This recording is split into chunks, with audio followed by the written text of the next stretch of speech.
Tibessi, un danger inattendu et un appel à l'aide. Ces images que vous voyez ne sont pas celles d'une ville de la zone méridionale, mais plutôt celles du Borkou Enedi Tibessi, communément appelé le Grand BET. Un déluge, une apocalypse de Saint-Jean, difficile de croire que Dieu a fait pleuvoir pendant 40 jours et 40 nuits comme au temps de Noé. Cette réalité millénaire se produit aujourd'hui dans le Tibessi au nord du Tchad. Cette zone sahélienne qui n'a jamais enregistré une pluviométrie supérieure à 300 mm a reçu une pluie torrentielle successivement pendant 5 jours, du 9 au 14 août 2024. Après 5 jours et nuits de pluie, bonjour les dégâts. Maisons effondrées, routes coupées, véhicules emportés, arbustes déracinés, des animaux engloutis, des êtres humains morts et disparus suite à ces inondations. Le bilan actuel n'est pas exact, mais on estime à plus de 100 personnes les vies humaines perdues, sans compter les animaux et les matériels. Un drame que le gouverneur de la province du Tibessi, le général Mamad Toshi Sidi, demande une intervention urgente du gouvernement et des ONG humanitaires. Le conseiller national Ahmad Gourde Sidi appelle également à l'action. Compte tenu de la gravité de la situation, il demande aux ONG et au ministère de l'Environnement et de l'Action sociale d'agir vite pour sauver les restes des âmes. Ces événements tragiques nous rappellent les vulnérabilités de ces provinces face au changement climatique. Mais ils nous rappellent aussi un passé douloureux et un danger lent qui interpelle les autorités. Les engins explosifs improvisés, notamment les mines, sont sortis de leur nid. Des produits toxiques tels que le mercure mettent en danger la santé de la population et de l'environnement. Pour l'instant, seuls les combats contre les inondations et les déminages sont des défis immenses qui nécessitent une action urgente et coordonnée de la part des autorités et des organisations internationales. Ces pluies enregistrées dans différentes provinces du Tchad et la capitale N'Djamena doivent montrer au gouvernement qu'il faut prendre des mesures idoines afin de faire face aux inondations accrues. Les experts en changement climatique apprennent comment planter des arbres pour lutter contre le changement climatique, mais jamais comment gérer les risques liés aux inondations.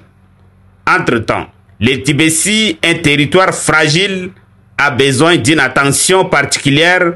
Le temps presse.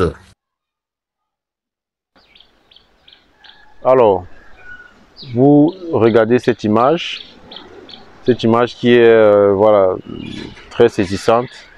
Il s'agit en fait d'une inondation qui a eu lieu au Cameroun, dans la région de l'extrême nord. Vous savez, dans la région de l'extrême nord du Cameroun est généralement sujette à ce genre de catastrophes naturelles, si on peut appeler ça comme ça. Et voilà, c'est des choses qui arrivent généralement lorsqu'il y a la saison des pluies de ce côté-là. Et on va essayer de voir comment est-ce qu'on peut comprendre ce phénomène, comment est-ce qu'on peut prévenir, comment est-ce qu'on peut agir ensemble en ce qui concerne le phénomène des inondations au Cameroun, d'un point de vue de la santé publique. Alors, ce que vous savez déjà, c'est que les inondations au Cameroun, comme je vous disais, c'est un fléau récurrent au Cameroun, ça arrive régulièrement, ça a des conséquences dramatiques sur la vie des populations. Et c'est urgent de comprendre ça, de savoir c'est quoi ce phénomène-là, quelles sont les solutions qu'on peut mettre en place de manière durable pour éviter que cela affecte de manière continue les populations qui sont de ce côté-là.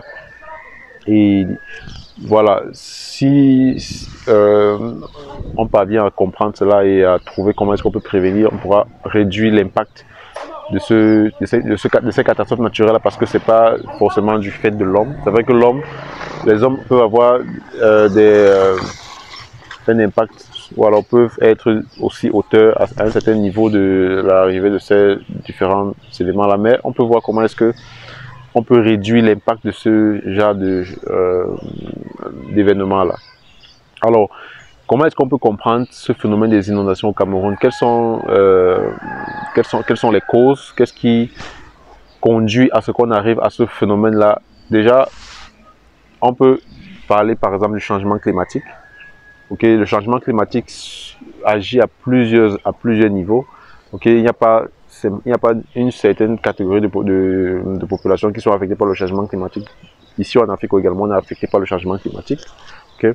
Donc lorsqu'on a une hausse des températures, on aura forcément des pluies qui sont plus intenses. Okay. On aura des pluies qui sont plus intenses et qui seront plus fréquentes.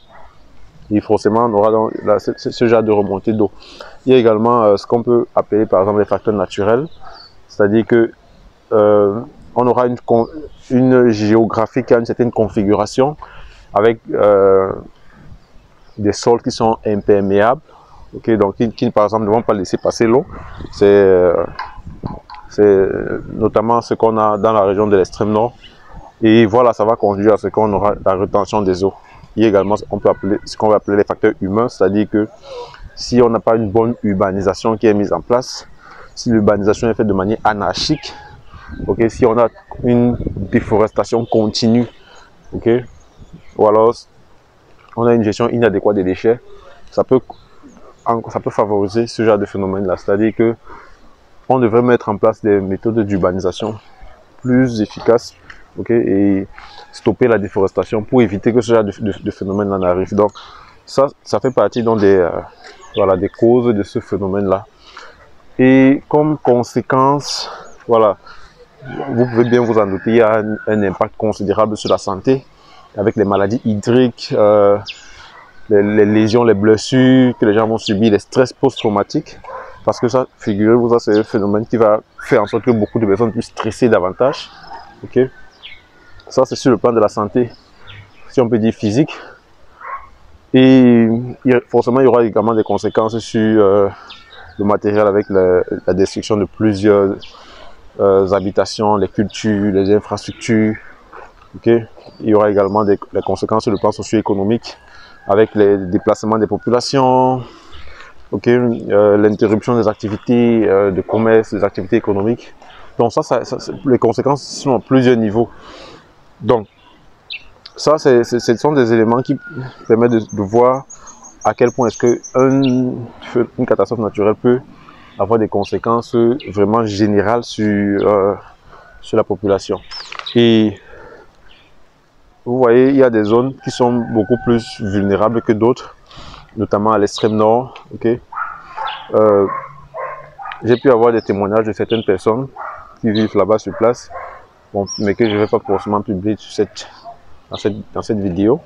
Mais il y a des zones, des personnes qui sont beaucoup plus affectées, c'est notamment à l'extrême nord où on a ces cas d'inondation-là. C'est vrai que ça arrive un peu partout au Cameroun, mais ça, la zone de l'extrême nord, c'est la zone qui subit le plus ces problèmes-là. Donc, forcément, comment est-ce qu'on peut faire pour prévenir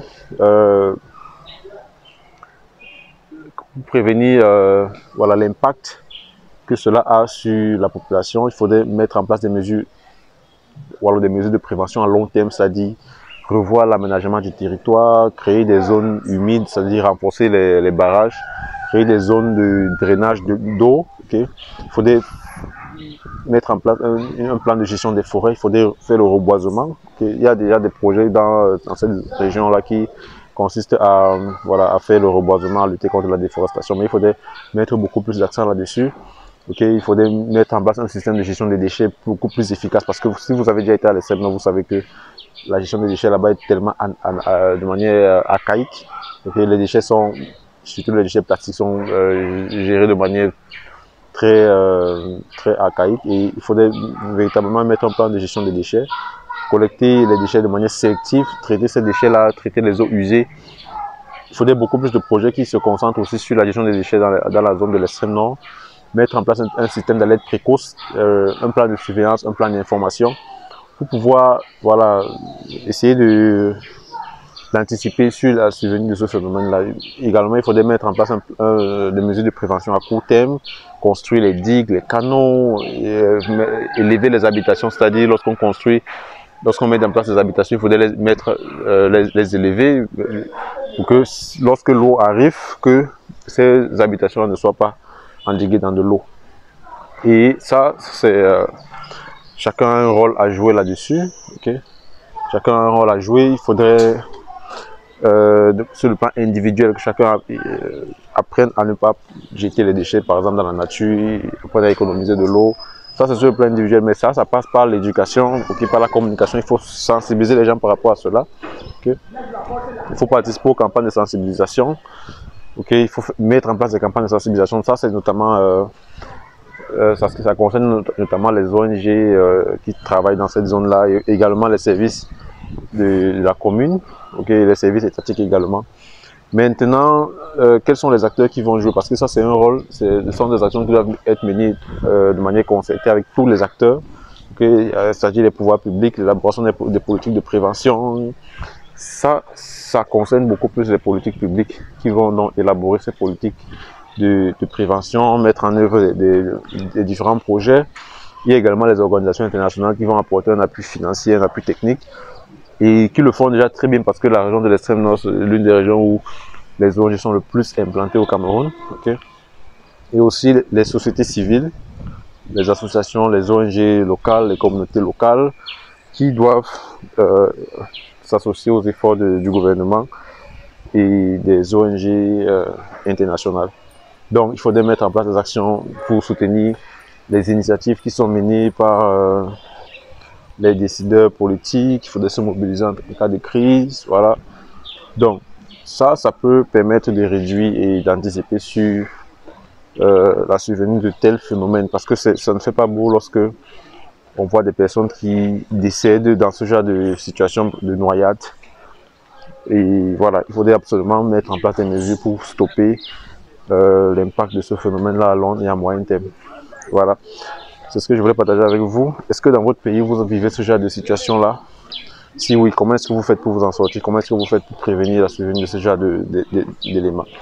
On se revoit pour une prochaine vidéo. Sentez-vous bien.